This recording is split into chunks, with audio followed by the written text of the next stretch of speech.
Welcome to In the Den with Dr. Jenn, an open-minded and slippery place for females to explore sexuality in a comprehensive manner and start thinking about female sexuality outside the box.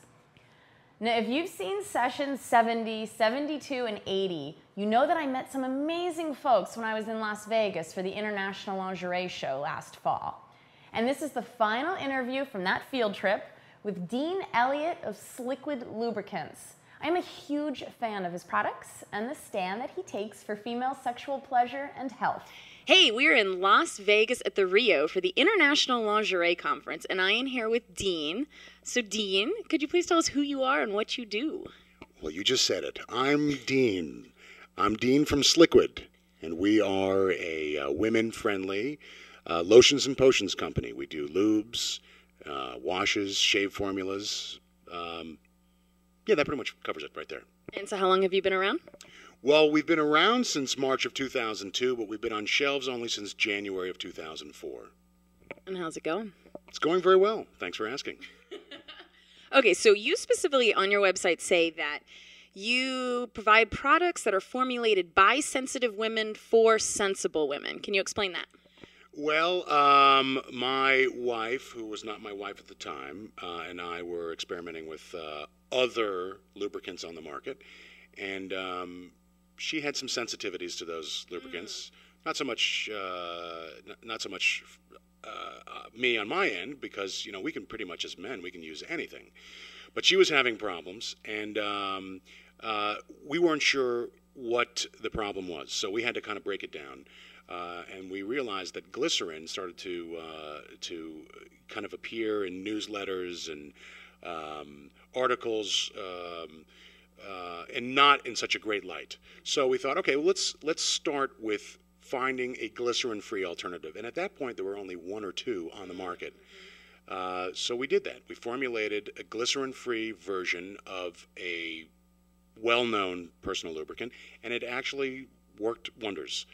Then we found out that a few of her friends were also having sensitivities. Now, if out of 100 of her friends, or 50, I don't know what the number was, that 3 had a problem, well, that's a pretty good amount. Can you elaborate a little bit just for women watching, because they might not know what kind of symptoms to look for that when they might be having a reaction to glycerin? Yeah.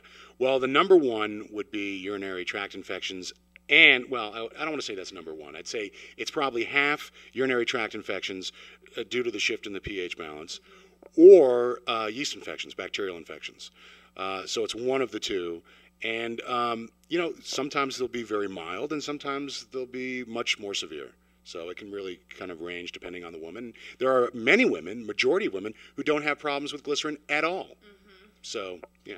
Now, I read somewhere they said it was only women that were prone to yeast infections in the first place that would have problems. What do you think about that? You know, who's to say who's prone to yeast infections? I mean, you know, we take the guesswork out by saying whether you know you're prone or not, we're a pretty good, you know, alternative. And we like to think of ourselves as the health-conscious alternative, you know. Give people a chance to use a product that's glycerin-free, whether or not they would have problems or symptoms from using glycerin later on anyway. So, awesome. Excellent, excellent. Okay, and my final question. If you could be invisible for a day, what would you do? Well... Or who would you do? Right. You see, this could get me in a lot of trouble, darling, if you're watching. I would say, I mean, selfishly, I probably would, I don't know, I'd have to, if I only had one day, it's like travel time, would that be in there? Or is it just kind of like I'd have to be wherever I'm at? Yeah, I don't think you can Do I get the advance notice that I'm invisible, or I just wake up invisible?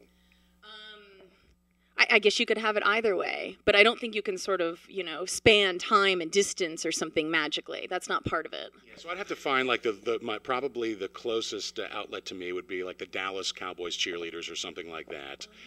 And just, no, I'm kidding. I was like, wow, that's so deep and sensitive. Yeah, right. I don't know. Let's see, if I was invisible and I had it for a day, there's so much I could do and would want to do. I probably would have to really organize my day to be able to get a few of those things done. And this is a cop-out. This is such a cop-out. I know it is. I know. I would do just about anything. Okay.